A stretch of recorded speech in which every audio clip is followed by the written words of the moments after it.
Wow. I was worried you couldn't hear me. That's great. Good morning, everybody. How'd you like that 3-day weekend? Start off June. Remembrance of all of those who have served our country and fallen in battle. Right? It's a solemn thought. I enjoyed the weekend for sure. I got to spend some time with my kid binge watching a Netflix series. Kind of feel like a stand-up montage up here. Anyway, we got a great sales meeting planned for you, but before we spin it off, we have Myra with Prosperity going to tell us about a new program that she has. Give it up for Myra.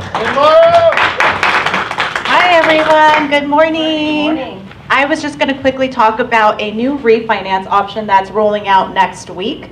And this option is specifically for any home buyers maybe didn't take advantage of it last year, and their average median income is less than 80%, so probably right around $54,000. And this is going to give them better rate options. So it has to be with Fannie Mae. Freddie is actually going to roll out, but not until like August. So right now it's Fannie Mae, and they have to be currently with Fannie Mae, and it has to be at least a year and no more than 10 years. So they basically don't have to pay for the appraisal. It's a lender covered cost, and it just basically gives them rate reduction. So I don't know exactly what the rate looks like. Again, it comes out next week, but it's good for those buyers, and the income is specifically going to be only for the note holder. And let's just say husband, wife are on the note today. When they refinance, it has to be the same people. It can't be like wife, daughter, or whatever the case is. They both have to qualify. So same thing. No new husband. Yeah, no new husband, no new wife. Maybe husband's credit drop, whatever the case is. You know, they got to work to bring it up in order to take advantage of this option. So just something new for our buyers. It can't be a cash out. It has to be strictly rate and term only. And they can't, you know, at the end, they can't take more than $250 coming back to them. That's it. Awesome. Okay. Thank you very much. Appreciate it. Before we spin into our sales meeting and our legal update, does anyone have any wants or needs, real estate related only, please? Wants or needs? Any real estate property needs at all? Listings, buyers, anything at all? Going once? Going twice? Perfect, fantastic. All right, so we've got a great meeting planned today. We have our favorite attorney, and that's hard for anybody to say, but I'm pleased to welcome Mr. David Sanders up to our stage. He's going to help us with our legal update. Give it up for Dave. And because it's not fun to do things by myself, I want to welcome up our fearless leader, Brandon Roberts. Dave, we'll get that. The crowd went amazingly just... Yeah, they're roaring. We have about 40 people that are online right here, actually with our company. You know, so stare into the camera every now and then. Fair enough. So, Dave, before we jump into any of the questions that we brought up, tell us a little bit about, from your perspective, what's going on in the real estate market legally that you're seeing right now. Well, one of the biggest things that we're having is everyone is kind of been aware of the impact of COVID, but one of the things that a lot of people may not be aware is the impact of how COVID has impacted jury trials in Clark County. For about a year, we didn't have any, which meant that you know, if you've read the Constitution, you know that there is a criminal, if you're accused of a crime, you have a right to a speedy trial. So once they start jury trials, which we'll hopefully know more today, they're going to do all the criminal stuff that's been sitting. And then they'll get to civil stuff. So civil trials, they're looking at probably not getting to until 2023, maybe 2024. So if you're running into earnest money disputes and clients are saying stuff like, we'll go down to court, unless it's small claims, which is still open, the ability to get before a jury is extremely rare. For example, I had a case 2 weeks ago. I showed up. I asked for the judge's next available court date. It was July of next year. Wow. For a bench trial. So that would be one thing I think you just need to be aware of. That backlog is just going to take time to cycle through, just like every other business that's opening. So that, to me, I think is the biggest thing. Businesses are still out there, real estate's still going, deals are still moving forward. The same crazy issues that we always have are there, but I think that's probably the biggest COVID-related issue. Do you think that's causing more people to settle because you can't get a court date? I think that we strongly encourage people. if they're going to have to bring an action for specific performance, then of course they're going to have a specific performance case, and just know that that's not going to get done anytime soon. So you would probably use it as leverage, and then hope to reach some kind of negotiation. Because if you're going to try and bring a specific performance case, even asking for a bench trial, which just means you have the judge makes all the decisions instead of a jury, you're still looking at least a year and a half, best case scenario. So I think just communicating that is going to be the biggest thing. So it's July 1st, the state opens up 100%, right? So what does that mean to realtors with COVID showing properties, that kind of stuff? So I think that you still have an obligation to just be completely honest. You're different, you're independent contractors. The federal government over the weekend came out and said that employers can require employees to get a vaccination or require them to wear a mask. Yes, they can. Now, you're independent contractors, so you don't have to. But my point is I think you just need to be clear with your position. If you're vaccinated, you're having that discussion with the client, that's fine. If you're wearing a mask because you don't want to be vaccinated, that's fine. I just think that you need to be completely honest with that. Sellers can still mandate restrictions for access to their home.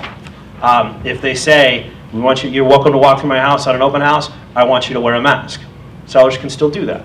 If a buyer or a buyer's agent refuses, technically it could be a violation of Article 1 of the Code of Ethics because you're accessing the property in a way that the seller doesn't authorize.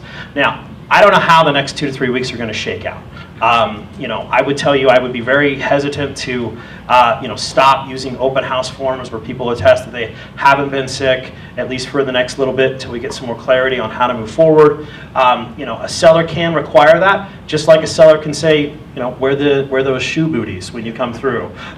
They can do that. So how that's going to impact over the next 2 to 3 weeks or month, I think is going to be probably the most fluid thing. So I think when you're having your listing contact communication with your client, they're talking about having an open house, I think those are questions that you need to ask.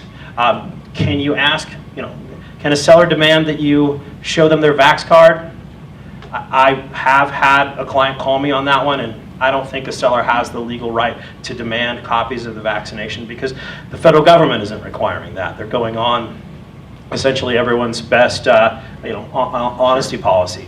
So I think that those steps that you've been taking for prudence sake for the next few weeks, I would continue to do that as we see how changes in COVID requirements move forward now that the governor's mandate is over. So we want to make sure that we get to everyone's questions. So if you have a question on something that Dave said, please throw up your hand and we'll try to get to everyone as much as we can. We have a whole list of other stuff, but basically what I hear you say is that we were posting notices before that said, wear the shoe booties.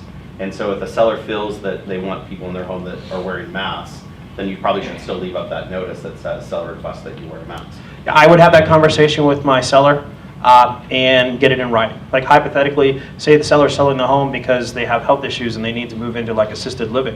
In that scenario, I think that it would be a completely legitimate request for a seller to say everyone wear masks because there's still that, there's certain places that still require it. Certain businesses can require it. Most of them aren't, but if you go up to a pizza shop and they say you got to wear a mask, they can do that.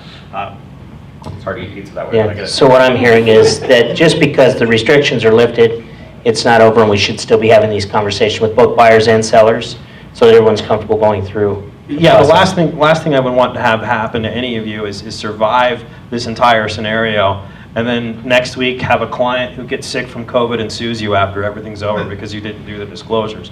So, do I think that you have to be as vigilant and as you've been in the past? No. But if you're meeting with clients in person, I think having that conversation is valid.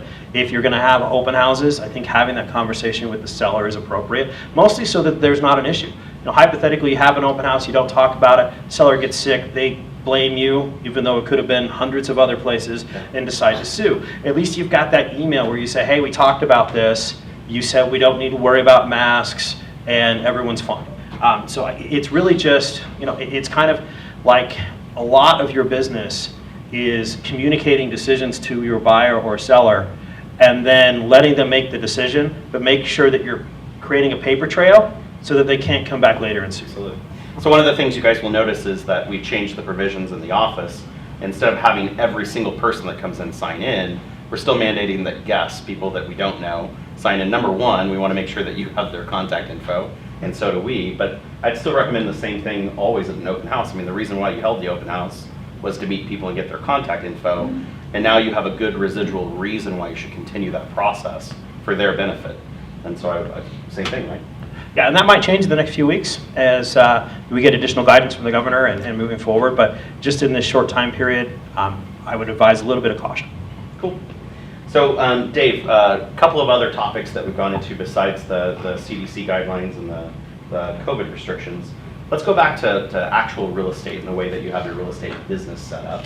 And so what we've noticed right now is a lot of people have taken this time to restructure their business.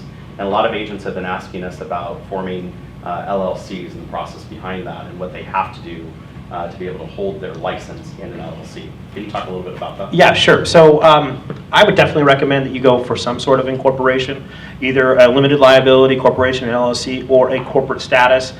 You'll want to talk to your accountant because there are pros and cons to both. There's also more expense. Corporations are more expensive, but depending on your business and what your goals are, those are some things to talk about. It's relatively easy to incorporate. Now, real estate, in Nevada, there is no law that you have to name your LLC something specific, except for when it comes to real estate. Now, the real estate division claims that they want you to have your name as your LLC so that they can essentially make sure that you're a license, et cetera. No other business or industry has such a restriction. Typically the reason why you create an LLC is to mitigate liability and potentially if you have a bad business or a business that fails and you go into bankruptcy, you're trying to protect your assets. Naming your LLC after your name really makes it easy for people to find you. But that being said, if you were looking to hide assets, I'd tell you your LLC should be I Love Penguins or something innocuous that makes it difficult to find. But the real estate division requires that. So if you are going to do some restructure and you have been a sole proprietor, meaning that you've been running your business in your own name without any kind of legal structure, and now you're going to decide to transfer into an LLC, you're going to have to do a couple of extra forms, because if you've registered with the Secretary of State as a sole proprietor, there's a form that has to be notarized that says, hey, I authorize the transfer of this name. The LLCs are, for liability purposes, I would strongly recommend it because your business liability lives and dies with your business. If you're a sole proprietor, it means that if I sue you and I win, I can come take your house. Those kinds of things. So I would definitely recommend it. There's some tax benefits as well. I'm not a tax lawyer. You'll want to talk to an accountant on that. But there are some definite benefits. It is not a difficult process to do.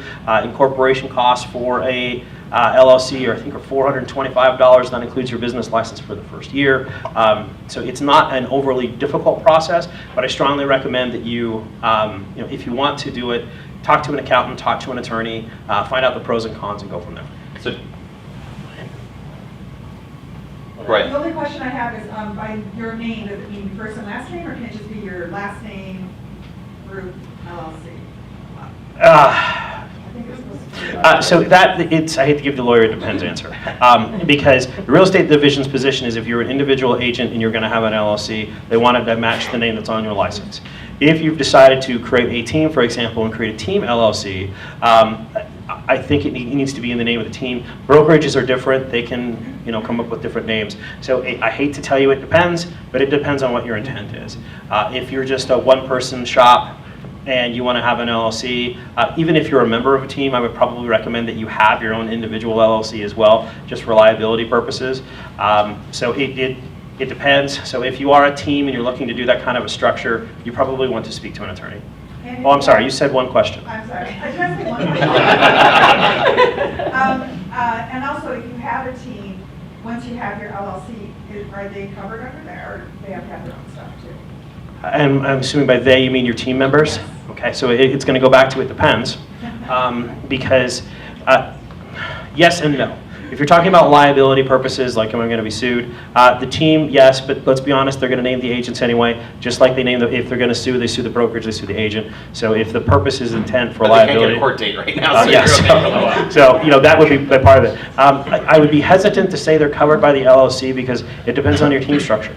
If you and I are 50-50 co-owners of the team, that would be a different story. If we've got a team of 25 people that have no interest ownership in the LLC, it's a different, you're going to want to talk to an attorney about that. You probably want to have a specific team agreement for those different types of people that work under you to address those kinds of things. And the best time, if you're looking to build a team, the best time to talk about exit strategy and what happens when people leave is at the very beginning when everyone's happy. The last thing you want to do is not have any language and let a judge decide. Because if the breakup is that bad, I know we saw a professional standards case where it was a husband and wife team. They got divorced, real estate wise and personally wise. And then they both brought ethics cases against each other. Wow. Because they both claimed the transactions that they made as a husband and a wife team as their own. So essentially they were relitigating their divorce again down at Pro Standards. So it's all of those things that you want to address when you're restructuring your organization. Again, if it's you and you decide that you don't want to do real estate, that's a very easy wind down situation. If you're in a team, you've got multiple people and people want to leave, equity partners want to leave, that's a discussion that you want to have with an attorney while you're building your operating agreement at the very beginning. So I always heard you do an LLC mostly for financial reasons, for tax benefits and stuff like that. So I think people should probably be careful about trying to create an entity and operating under a separate entity. Would that affect being covered under E&O in the brokerage? Does that make sense? It depends. Depends. First time. I just wanted to get it out there for First you. time live, and I'm going to say it depends more than I ever did when I was at LVR. Genuinely speaking, no. If they're doing real estate, it should be covered under your E&O unless you've got some wonky insurance policy. If they're using that LLC to, sell essential oils, et cetera, at the same time, that could create some problems as well for it that way. I think the key, if you're looking to grow a team and you want to go that way, take the time, take the expense, find an attorney, find an accountant, find out what you need to do to protect yourself going in versus 3 or 4 years when you hate each other's guts and just want to sue. Just real quick too, when we take a question from the group, if you'll repeat it so that people at home or wherever they're at can hear us. So, Fee, did you have one? If you've created an I'll grab entity in LLC, it's technically under your name, and that is the license that hangs at the office. There's no reason why it shouldn't be covered under the E&O. Because it's the license that hangs. I just think that a lot of people create their LLC, not realizing that it's for the license. They go out and think they have their own real estate company business, and I think you need to be careful about actually operating like you're your own company. You're a separate entity, but Yeah, Yeah. that doesn't negate any of your advertising laws and rules that you have to follow. Just because you have a separate entity, it still has to be brokerage that represents. Right. You're right. In fact, if anything, you've got to be careful when you create a team because Please don't say that to her. because titles have consequences. Titles have legal meaning. There was a case involving 2 major brokerages, not Signature, a few years back where there was a high-rise property management company, and in their property management agreement, they had a provision that said that if you want to sell while we're listing, you will go with us. Well, another brokerage came in, convinced about 10 people to list with them and sell. So they didn't bring a procuring cause case. They sued them for tortious interference with contract and asked for about $18 million in damages. And how they roped the brokerage in is because they were this team. And then they said, I'm the president of Team Awesome, which, why wouldn't it?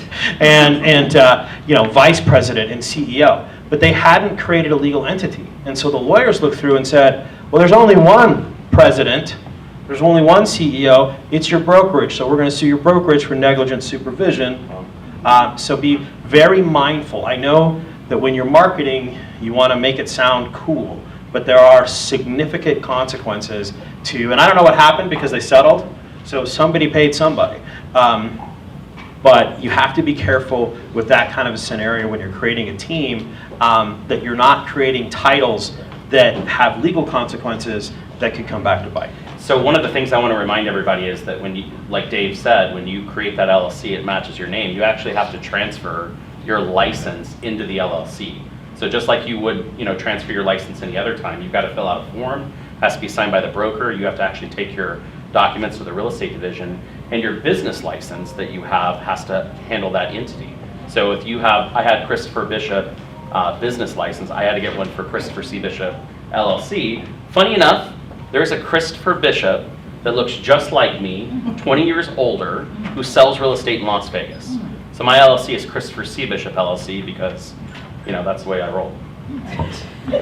We had a question online as well. Yes. Ben? Can it be your full name and then DBA XXX question mark?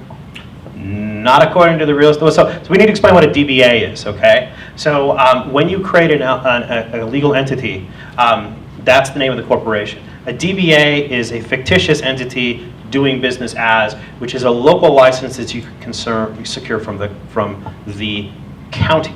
So it's a completely separate process. You can't, file and use the term DBA at the end. You have to go out and get a separate DBA.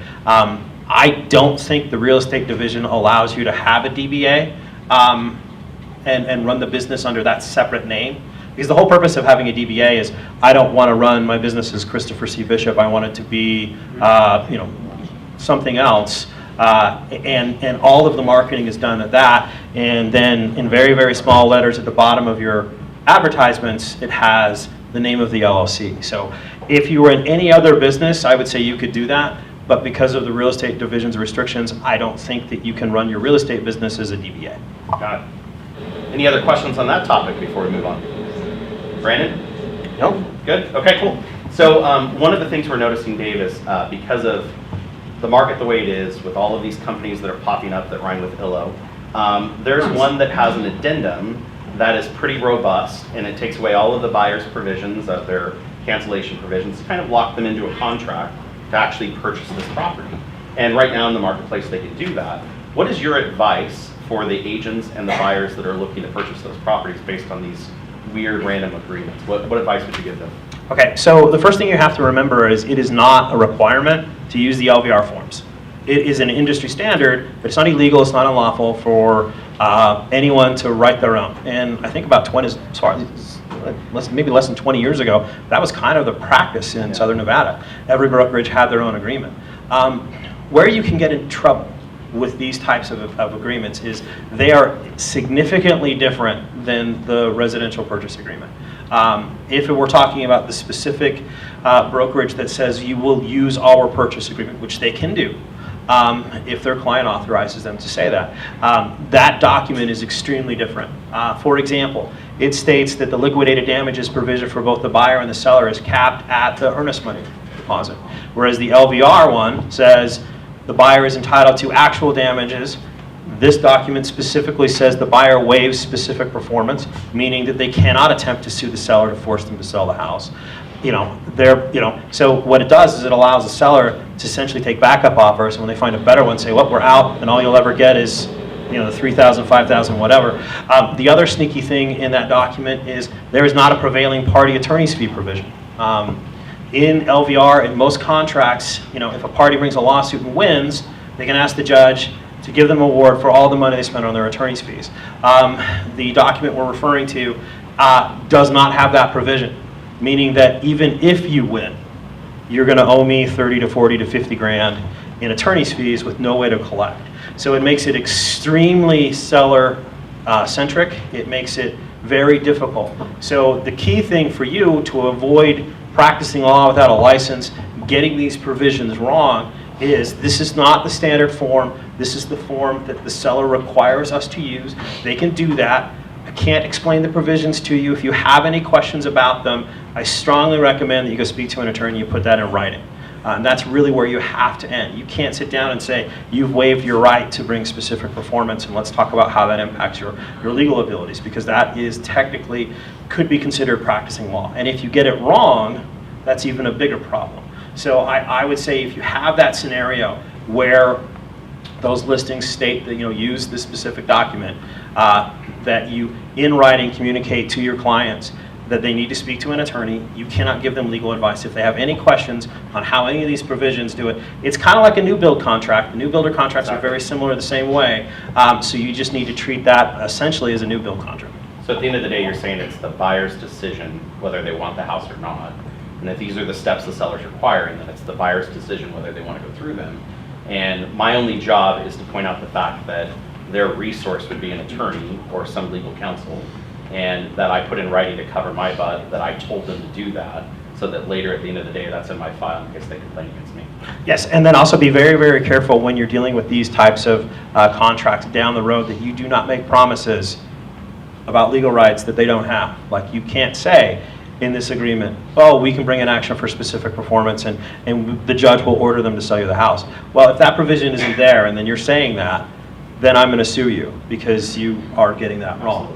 And in that scenario, I would be asking for the full value of the home, because that's the damage you caused me by making those misrepresentations. So be very careful. So I would tell you, as always, if you have one of these kinds of agreements and you're unsure what to do, go talk to a broker. Take a few minutes to get the exact information that you need, so that it doesn't come back to haunt you. Yeah, these forms give me as a broker fits, because now we get into these things and we start trying to counter them and do different things. And the sellers are able to get away with a lot more right now because of the condition of the market, right? Your buyer's either going to have to take it or they're going to find someone else that's going to do it. But please don't you guys be the one drawing up these kinds of addendums and these kinds of offers and utilizing them.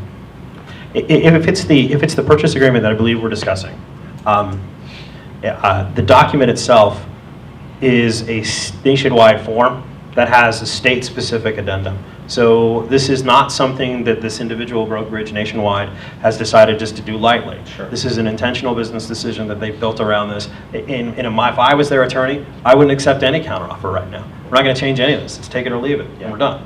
And this is the same thing that happened during the REO market. It's the same thing that builders are doing right now. So the point is, that's the buyer's decision. It's their want. That's the whole. You said something about forms. So you're right. 20 plus years ago, every broker had their own version of an RPA. Some of them had the right one of our LVR RPA, and that's why they were trademarked. And so a lot of brokers, their E&O will not cover them in certain scenarios if they use outside old forms. And so we're seeing all these brokers pop up with waivers, with liability documents that they've created. Talk a little bit about that and what the process should be. Should I sign these things or not? Depends. Let me give you an example. I'm doing a transaction and I'm sending over the walkthrough, and a broker sends back a waiver of liability for my client, the buyer, to sign because they want to protect their liability. What should I say to my client when they ask, hey, what's this for? again, so you got to be careful on these things because, again, unauthorized practice of law, anything that's talking about waiving rights, liability, ability to sue, I would be very, very hesitant to go down and discuss with a client on that situation. I think the best thing to say is this is a form. It doesn't appear to be, one of our board-issued forms. They want you to sign this. I can't tell you what it means. If you've got any questions, you should go speak to an attorney. Particularly when it comes to waiving rights, those kinds of things, and it's usually, so the seller can't waive certain rights because it's under statute. Yeah. NRS 113 specifically says, you can't waive the rights to come out to sue a seller for failure to disclose. What that form is designed to protect the seller's brokerage, not the seller. Yeah. So those types of forms I always find very interesting because I think you can make an argument that they're certainly not acting in the best interest of their seller by demanding this, and it could potentially not even be legally binding. And then if it gets into a scenario where the buyer retains an attorney, says we're not signing this because this, this, and this, it would be a very interesting discussion in that scenario because I don't think the seller's brokerage is acting in the best interest of the seller. They're placing their intent to mitigate risk essentially in front of the same. The important part is that I don't make the decision whether my client signs it. They make the decision by me giving it to them and saying, hey, listen, there's a document the other broker's requiring. It's not something I require. You need to get your own opinion on whether you should sign it or not. But if they don't sign it, and that other broker has asked for it, then the response is that my client has declined to sign it. Do I just write on there, decline to sign? Do I have them initial that they declined to sign? I mean, what would you say in response to? And do you have to present those to the other side? If it wasn't customary in a transaction and they give that to you, do you have to present that to your client? In this situation, I'm hesitant to give you a yes or no answer. Depends. Can I look at the forms and then give you an answer? Because it's really going to depend on what the form is. And I say that because there's a bunch of them out there. A bunch of brokers have gone out and said, well, we want to waive our liability, so we're just going to create this document because we think it's going to be great. And I went to this class and they told me all about it. It's going to be wonderful, right? So the whole point is, when you get documents like that, feel free to reach out to us and let us advise you on the best thing. I must get one every month that's some random document that they pulled out of someplace, usually California. Yeah, and unfortunately, Nevada has a case law that seems to indicate that settlement agreements that were prepared by non-attorneys are not binding.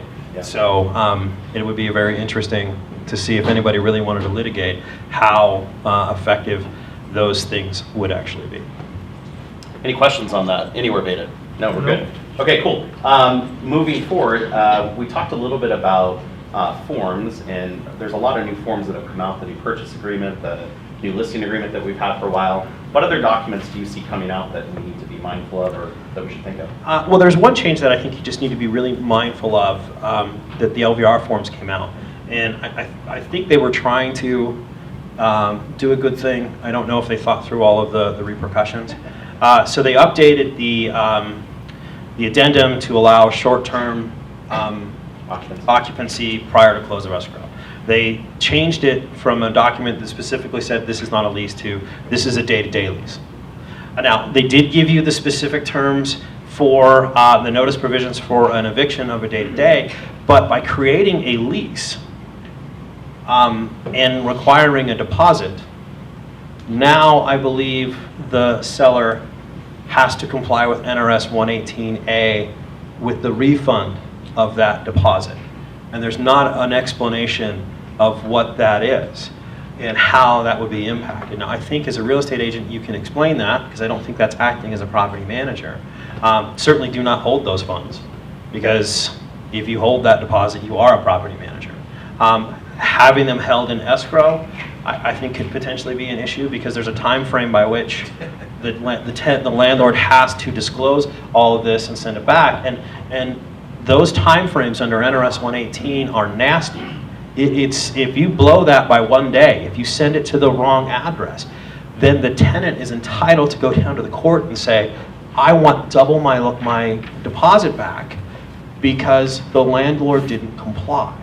I will be honest with you, I know we created those forms on my watch. I wish we hadn't. I would tell you that if someone wants to have access to the property beforehand, have them sign the actual real lease that addresses all of these things. If they want to stay afterwards, have a real lease. I don't care if it's a day, 2 days, 3 days, 5 days, because there are consequences to, if they don't get out, bringing an eviction, and all those things that, and I understand you're just like, they need 24 hours, we don't want to go to the effort, but, I do know that there was the scenario where a document like this was signed, then the buyer lost their job, buyer refuses to vacate, and now you have to evict. I also remember the call where they said, the buyer wanted to have early access, seller said no, so I gave them the key out of the lockbox. Now they can't sell, and they refused to leave. And this agent's question to me as LVR's attorney was, do you think I should tell my broker? I was like, Maybe. So, but my point is in those situations it can come problems. And that new form that they just updated doesn't discuss anything to do with deposits. Sure. And that could become a problem down the road. Well, it gave the ability not to have to put everything through escrow, so you can choose. But to me, well, here'd be the question is, in the purchase agreement, there's a place for possession. It can be at close of escrow or a certain date. So in reality, if you put the date out a few days, possession to be 3 days from close of escrow, do you actually need that document, or does that document just create more issues and more problems? Because I see every time somebody puts money in escrow, you might as well cut it in half because you're not getting it back. I think the whole intent of that is to address damage to the property, because technically as soon as ownership transfers, then there's a question of who's responsible. But aren't they responsible to deliver it up to the time of possession? They're responsible, the cost-wise, if the house burned down. It depends. But to me, I think it's cleaner just to keep it in the RPA. Arizona doesn't have these forms for the very reasons we're discussing. That the liability that they create doesn't help, is not worth the effort. So if it was me, I would say I would never let anyone move in early. Sure. Period. And if they want to stay late, then we're on a lease, we want the deposits, we want the whole nine.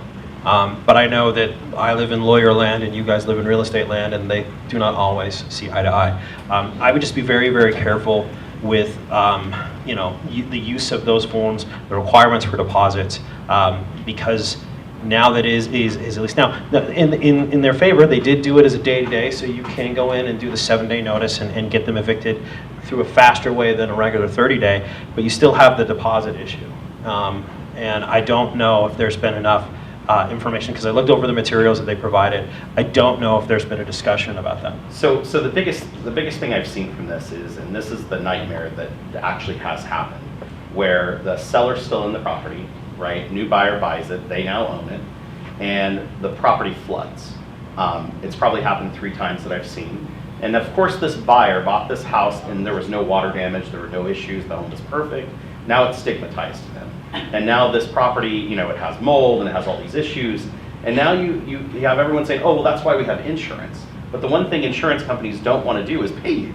And so whose insurance would cover it was the big question that you had. Is the seller had their policy, which now they don't own the home. The buyer has their policy, they now own it. And their insurance company wants to fight it out and say, I'm not going to pay you. And you've got a lease, and you got an owner's policy, you didn't get a landlord policy, so.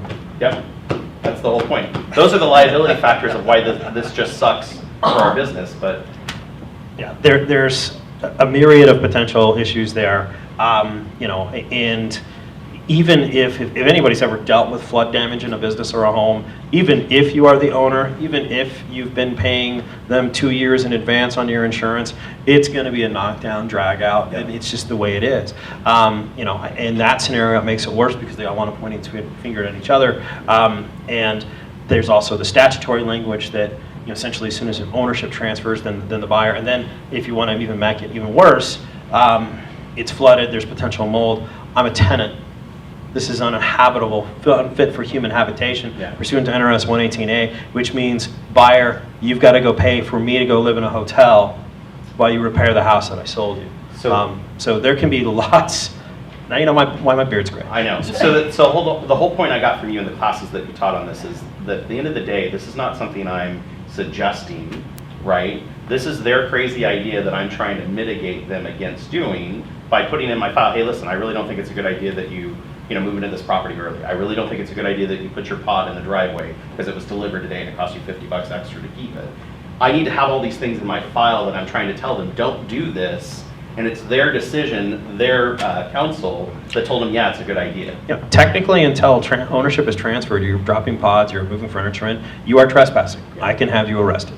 Trespass is a non-intent crime, meaning as soon as I crossed over, I can do that. I mean, that's. I know it's close. I know everyone's excited, but there's a lot of issues that can come apart at the last minute, and I can think of at least 10 to 15 ethics cases that arose from angry on both sides, bringing complaints in this type of a situation. I know I'm rainbows and butterflies this morning. Yeah, $500 an hour. Any questions? You're talking about the post-possession period? Yes. Okay. Yeah. And I did have a situation like that. The seller didn't get out when they were supposed to. Sure. So we had written an agreement based on the close of escrow date, and then the seller wasn't ready to leave, so that created a whole other set of issues. So yeah, it never creates a good set of issues, right? My worst Creates nightmare, a deal that just keeps on giving. my worst nightmare is I have an agent that worked for me, not here at Signature, and he says, hey, my clients want to close early so they can get the money so they can move out of the house. And so they want to do a small rent back. And I said, oh, great, yeah, here are all the things that you can do.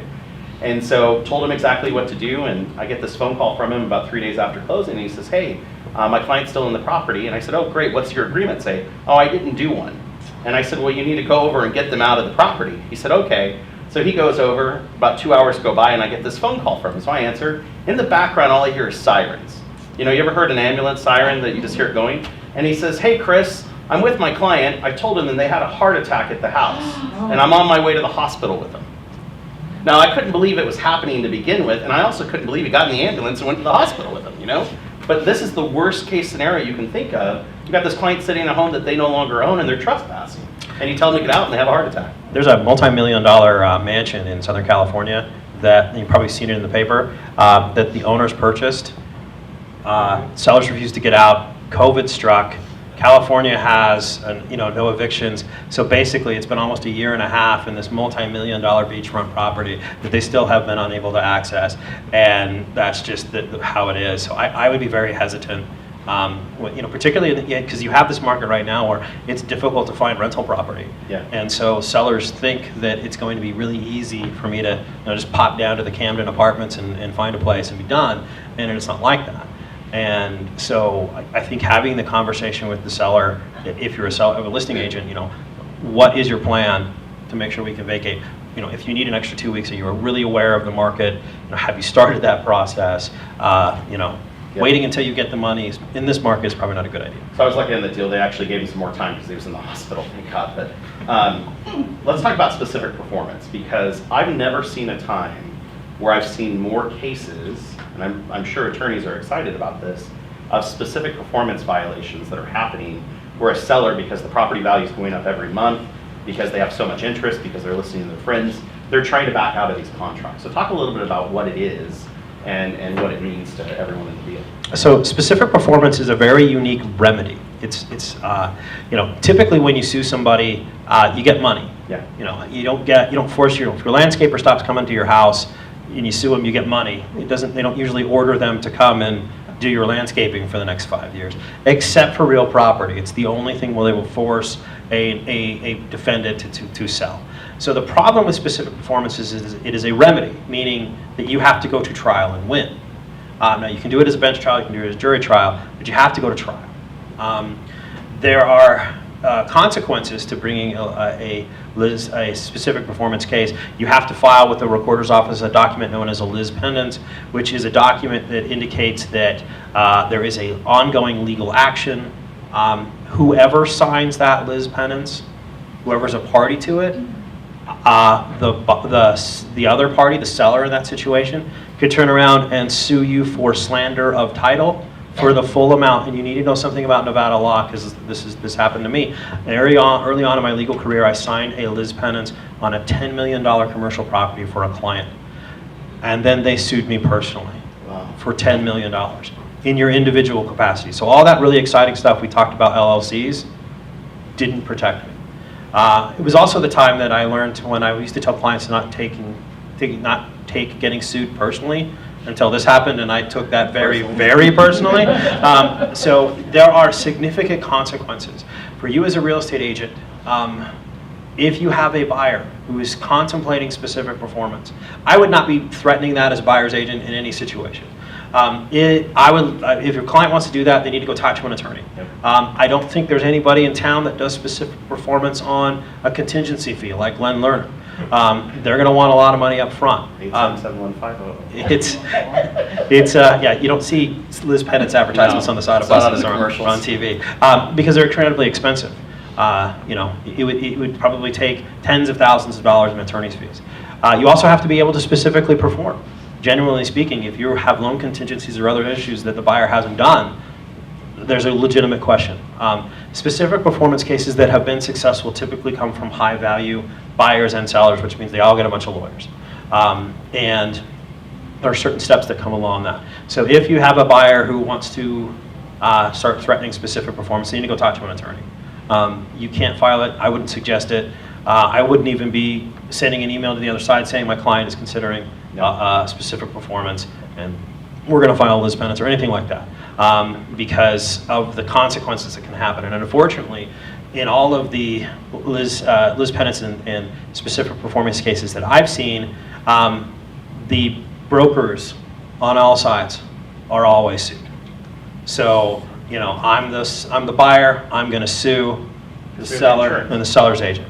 Well, and then, of course, what happens? The seller decides to countersue for slander of title. They sue the agents as well. I'm not saying that you shouldn't recommend to your clients to go for specific performance, but it's legal advice whether or not they have a case at all. So they need to go speak to an attorney. I don't do them. I won't touch them. I don't want to do them. There are attorneys that do, but they're extremely expensive, and they're not anything I'm remotely interested in doing. The best thing to do is refer them to read the default section in the RPA, and then consult an attorney. We've actually seen 2 of these in the last year, and thank goodness we didn't get sued in them. But the buyer won, and the seller had to sell them the property, 2 of them this last year. It's definitely a long play. If you're looking for a place to move next week, suing for specific performance isn't the answer. So let's go in a different direction, because this is the other thing that we're seeing where, I bring a buyer to the property. The seller, for whatever case, now does not want to sell the property, and they agree to separate. We've seen arbitrations where that buyer's agent wants their commission because they brought a ready, willing, and able buyer to buy their house. We've actually had deals go all the way up to the close of escrow date, and the seller just outright refused to sign and close and move on. And so is that buyer's agent due a commission because that deal was ready to close? And the buyer has signed. Buyer performed all the way through, the seller just didn't. Potentially. Depends. Well, for example, the ideal situation is you sign a buyer brokerage agreement, and then the amount of money that I have to pay you as the buyer as a part of my actual damages for the default. You could potentially, the hard part is I don't know if you could bring, I don't know how successful you would be bringing an arbitration case down in LVR, because it's not like the seller's agent precluded this unless they were actually colluding. Do I think that you could bring a potential lawsuit? Maybe. Those are kind of difficult scenarios, and they're all going to be highly fact-based, depending on the situation. Yeah. If the seller had a legitimate hardship and cancels, you can always, the truth of the matter is you can always cancel a contract. The question is just how much is it going to cost you? Sure. So. Good point. Good point.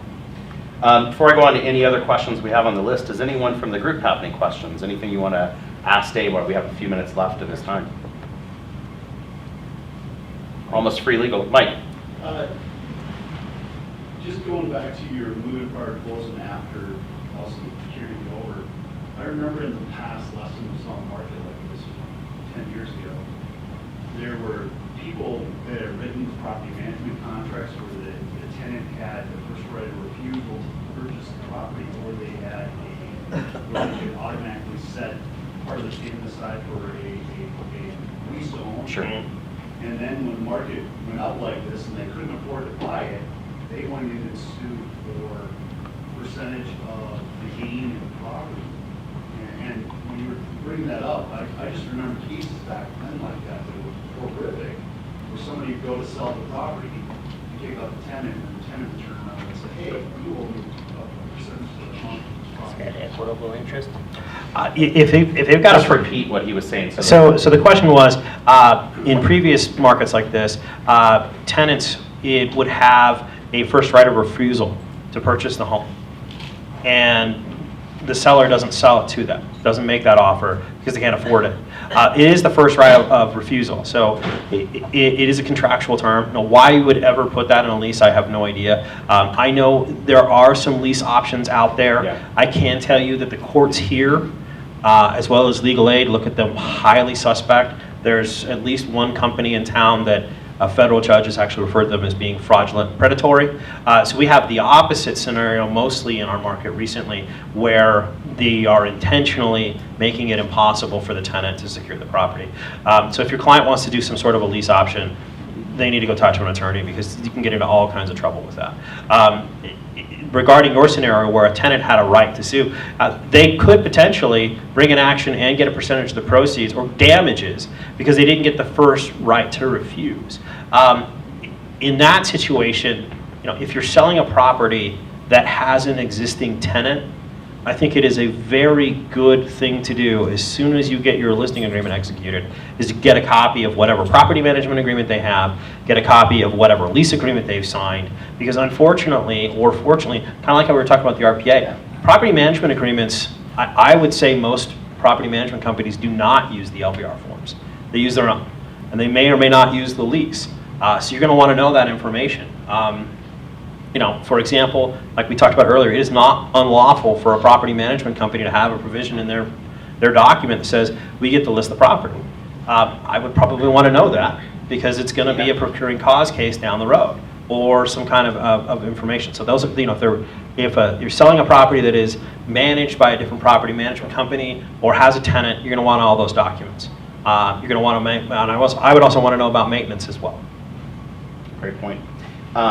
Last thing I had on my list was when we were talking about, just lost my train of thought completely. Do you have anything else on your list? I completely lost it. Just the one thing you have on your I can't list. think of what it was. I'm losing it. So it's not on your list. No. It's a knee knocker. So yeah. So before we go on to anything else, anyone else have any last legal questions that I missed? Beta, anything online? Tricia, what about just putting in delivery of possession? Oh, you brought up that point in the RPA. Which I just did I just bought a property. I give them 3 weeks to get out. So I'll let you know how that turns out Friday. So what'd you do? You just put it on the... Possession to be on June 4th. So what are the steps if a seller does not, and this is on any kind of market, right? A seller does not move out upon close of escrow. What is it that we should be doing other than just calling the broker and saying, hey, I have an issue. The guy who was selling the property isn't moving out. Let's talk about a few things that you shouldn't do. When Chris started his story and he heard sirens in the background, my first thought was, great, the agent went and kicked the door down and said, get out, and now he's going to jail. Nope. So, you have to be careful. They still have, it's just like, you would have to evict them, unfortunately, if they won't get out voluntarily. The concerns that I would have in that scenario is if you have to evict, are they going to trash the property? And and what's going to happen in that scenario? Fortunately, as of I believe this morning, you can evict people again. So that's kind of nice. But to his point, Aren't they trespassing? yeah. But is that issue between the buyer and seller? Yeah. Does the agent have any involvement in that issue? Ideally, from a legal point of view, I would just say buyers and sellers, you're on your own, best of luck. But that's not exactly how repeat business works. No. So You're not getting a referral. So I think that you can make that phone call to the broker or the listing agent and say, we've got a problem. Beyond that, I think it is, if the seller isn't going to vacate, you need to go speak to an attorney of what your rights are and what their rights are. Because the last thing you want to do is have the buyer show up and, because I'll be honest with you, I think if you call the cops in that scenario, they're not a squatter. I don't know if they're going to remove them from under the squatter bill. I think they probably say it's a civil issue. You need to go down and deal with it that way. I've seen it happen where the buyer didn't get out, the seller didn't get out. The buyer already hates the seller because they had a horrible transaction. The seller's sticking it to them, and in the scenario, yeah, they called the cops, and the cops showed up and they mitigated both parties to get out because the last thing we're going to do is haul you and your U-Haul to jail, right? But it was the whole point of the same problem. It's just that the two agents couldn't communicate at all, and that broke down everywhere else, and because they made it personal. That's what happens in all of them, Good point. So Chris, what is the proper way if you actually have a seller that might need to, a month after they sell? So like, what's the proper way? Like, I know it says it depends. Yeah. But as far as myself, He like, said almost not. the best protection is to have an actual lease Okay. because it provides the best. Anything, so if a seller wants to stay that kind of a length, I think you need to be communicating that to the buyer up front. Because for me, if I'm a buyer and I got to go find a place to live for 30 days because you can't get out, that's a problem for me. And how are we going to resolve that? Telling me, if close of escrow is tomorrow that they need an extra 2 months, there's going to be all kinds of problems. So I think it would be communicating that up front, setting proper realistic expectations if a seller needs to stay, and what those are going to be, and a buyer, because the buyer can always say no, and if the seller, the problem is the buyer says no, then the seller refuses to get out, refuses to sell, then we're in the scenario with the specific performance, we're in the scenario with damages. There are real consequences for both parties in that scenario. We're seeing a lot. Go ahead. And at least though, because I'm a sales agent, I'm not a property manager, I can't do, at least they have to. No. You can write it. You can write a lease. Okay. You just can't take money or manage. So what is management? That's a great question for you to define. So you What property can management? draft the lease, you can prepare it, you can't take any money, you can't manage it, meaning you can't go in and do repairs, you can't be in charge of anything like that. You can charge for writing someone's lease as long as they pay that commission right? Brokers. Yeah, you can't take the tenant take risk. deposits and the rents and that kind of stuff. You said not charge money. Take money. Attorney. You said take money. But escrow can, right? Escrow, you can have the deposits and all that. But if you're doing a lease, I guess. this would be a thing. I have issues with putting deposits into the escrow account at escrow because the escrow company is going to require 2 signatures to get that released. And like he was saying earlier, when there's a deposit, there's certain rules. You have to disperse that money within 30 days. She's not talking about that. She meant the rents and deposits that are currently on the property, transferring to the new owner. You would transfer those through escrow. Yes, if you're selling something with a tenant already in it, but not a lease back. Yeah. And I'm talking lease back. Right. I would not want the deposit held by escrow. Because, think about it, the landlord holds the deposit, they decide they need to make the repairs, they pull the money, and then they send you a letter as tenant saying, these are the repairs I did. If it's held by escrow, because they don't want to get sued, they're not going to release it. They're not going to say, we don't care that you have repairs, we don't care. We're going to hold it until both sides sign. If the seller/tenant refuses to sign, under NRS 118A, guess what the buyer still has to do? Do those repairs and come out of pocket. And then that very angry person who's now coming out of pocket again is going to be asking you why I can't access that money and why did you tell me to put it into escrow? Again, if you're going to do any kind of a lease back, actual lease agreement, deposit to be held, signed as a separate entity, not a part of the real estate transaction. It's a standalone document governed by NRS 118A, because then the buyer/landlord can hold the funds. They can keep them. They don't necessarily have to keep them into a trust fund. If there's damages, those kinds of things. That's where I think it becomes a bit problematic. Thank you. Awesome. So just so I'm clear, the funds, if you do a regular lease, then the owner is holding the security deposit. Or a property manager that they retain to manage the property. I just want to be clear too, the thing in the marketplace is escrow on a lot of these deals is doing this, right? Escrow companies offer it. They usually are 30 days until they start charging you for it. So it is common for you to get a document from an agent that says, hey, let's just have escrow do this. What we're saying is the liability factor of you doing that isn't the best, and it puts you in a bad position. But again, you're out there dealing with agents on the other side that don't have a great legal counsel that provides that info. They don't read the documents and they don't pay attention to it. So it could happen. The other scenario you're going to have is the escrow company is not required to hold those funds forever. They'll start charging you, but at some point they can go through a legal process known as interpleading the funds. And basically what they do is they go down to the courthouse and they say, Judge, we have this $10,000. Buyer says they're entitled to it, seller says they're entitled to it. We don't know who is, so we're depositing the funds with you, Judge. Here's the notice provision for the buyer and seller. They can come down here and sue in front of you and figure it out.